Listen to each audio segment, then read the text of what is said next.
I'm going to talk about the basic composition framework, the underlying foundation lines used by Georges Seurat in this masterwork, The Bathers, and just sort of dissect, deconstruct, analyze, and examine some of his underlying decisions in order to lay out the main proportions and create such a harmonic arrangement of spaces and intervals. And let's go ahead and start by talking about the simplest division of space, which is the fact that this overall rectangle is a proportion of 2 by 3. And seems pretty boring and basic, but Seurat doesn't think so. And he uses key points in just this simple division to make some important decisions, such as where he traverses where he places the main figure along this traverse halfway line, such as this figure here, as the nexus right along this central axis. Likewise, this figure here hugging and bending, angling exactly on that central axis. And here we also have this secondary figure right behind the main figure, organized exactly on this key intersection and juncture. So I'm just trying to point out some basic decision making that's going on in the mind of the artist, as this is a video for designers and artists, professional and students alike, and just people interested in learning about the movement of composition, and art historians as well, just trying to broaden their understanding beyond narrative and some of the textbook answers of what they've learned in school. So let's move on and just see what else our eye can find in these basic divisions of space. And that is another simple way of organizing space based on the rule of thirds. And I'm going to dissect this a tiny bit with the way that Georges Seurat organizes a space by looking at some key decisions, such as this hat right along the rule of thirds. So we have a head on that rule of thirds, a head on this third, then we have the main figure's head on that third, and then we have this head right above that third. And if you look in the background here, we see that the bridge is organized right along that third. No coincidence here, it's just a brilliant designer making common sense but basic decisions and eventually transcending a lot of these rules and making a harmonic, beautiful work of art. And I'm going to also get into another layer beyond these thirds and also talk about the golden mean at the end of the video. But first, let's examine another way of dividing up a rectangle, and that is through the use of diagonals. And this is just the basic underlying framework and foundation of the dynamic diagonal relationships that are established through basically traversing the picture plane in half in the longest ways. And as you can see here, if you are an artist studying, you might want to pause this and just copy this design in your sketchbook like 10 times and start looking for ways that it can inform you about what a composition does. And we're just going to dissect this for a second here. Let's look at how these main lines are echoed throughout Georges Seurat's painting. And this is not a organization that I'm making up. This is just kind of a classic way of dividing rectangles, that the more you start looking at masterworks and architects, you see that they in fact are organizing their spaces based on these large diagonals, such as that figure organized exactly echoing that line. This figure as well echoing the direction of that line. And I like to erase that line real quick and show you a really beautiful way that Seurat does it here in this cascading arrangement of lines here, all organized according to these dynamic diagonal principles. Here's a horizontal, and then that diagonal echoes this, and then we see this overall grouping echoing this right here. Or we could break it down into two parts, saying there's my horizontal, and then there is my diagonal, echoing that.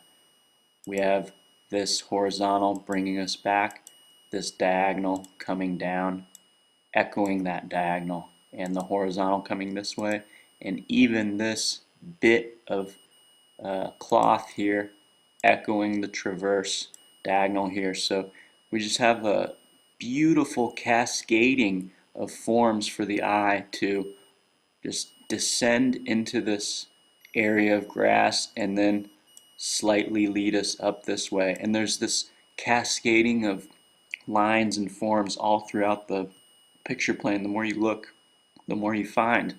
And it's just pretty astonishing and beautiful. And here's this strong angle of this figure echoing that diagonal right there. And you can kind of just keep looking for these things and find that it's just not really an accident. This overall embankment is echoing this overall traverse line right here.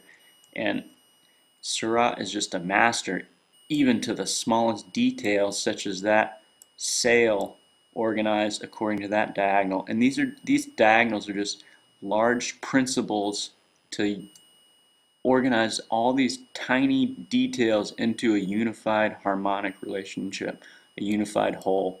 So I'm just trying to open you up a little bit to what those are. The next thing that diagonals can do is give you critical junctures, as we said, to give you the thirds, but also gives you fourths according to these lines here, and I'll throw those in real quick. So those are my divisions of fourths, or Seurat's divisions of fourths, any designer's divisions of fourths, and there's a whole nother set, a whole nother layer of intervals, quadrants, and just proportional mathematics going on here.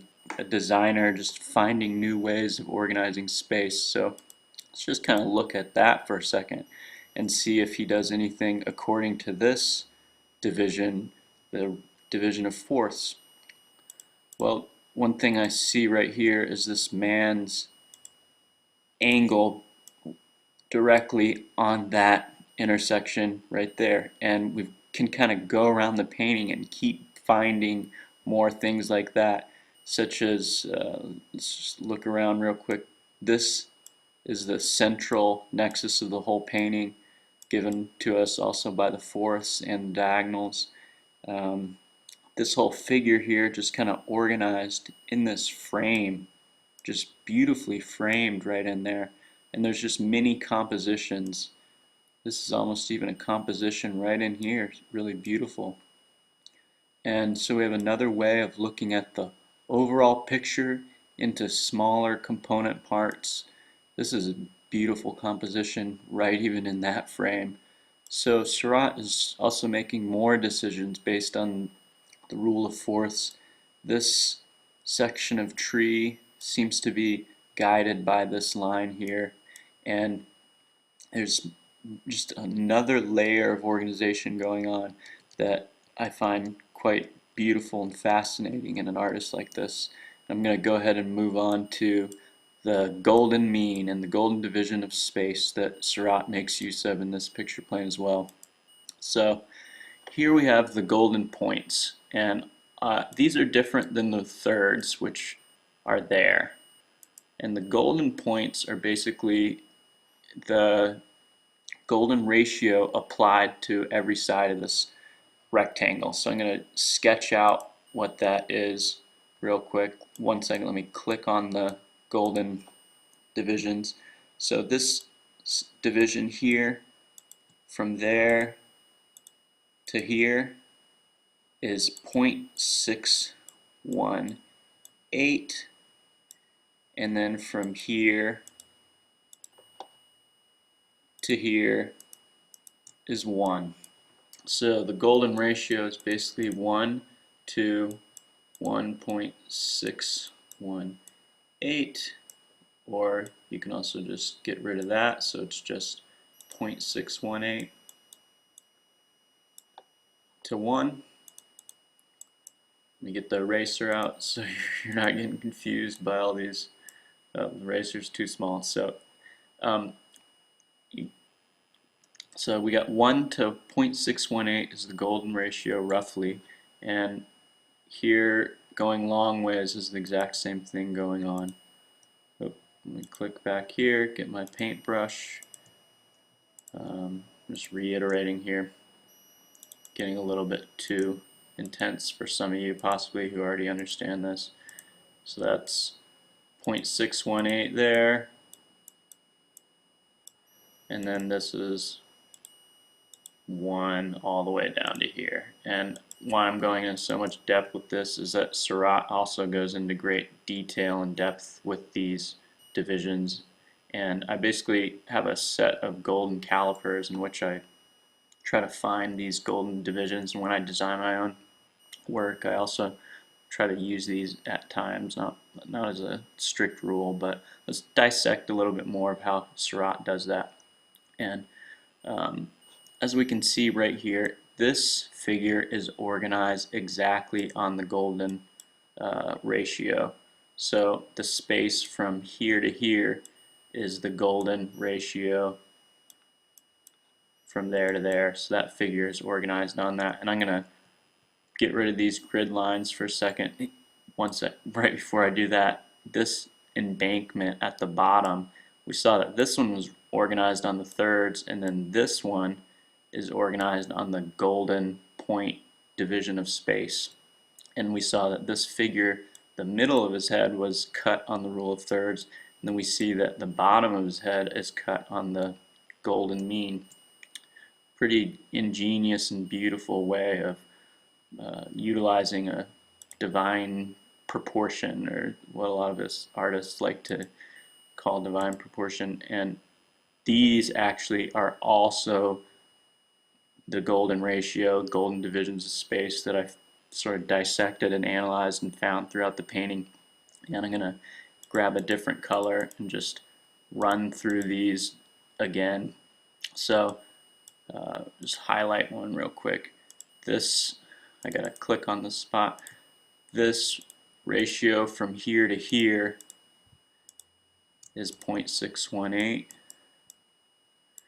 and then from here to here is 1, and if we follow that down it goes to the back of this guy's head, main figure's head, and also even down to this detail. These are 2 chimneys. You can barely see them on this YouTube video, but there's a chimney there, there's a chimney there, and then there's another one here, and there's some more kind of under here. There's even another one there, and there's more organization and proportion and beautiful relationships going on. Even the center of this head, the center of this hat, and then the center of this secondary figure here is the golden ratio. So it's just beautiful mathematician at work here who's just totally in love with composition, in love with organizing space, with harmony, rhythm, with unity, and with balance. And this is just a painting of great balance and weights and measures and composure, and just full of so much life. And I just wanted to share with you a little bit of his genius and see if you can start not just dissecting and deconstructing and analyzing the paintings, but see if you can sense a little bit of the beauty and the mastery that goes into some of these things. And thanks so much for listening.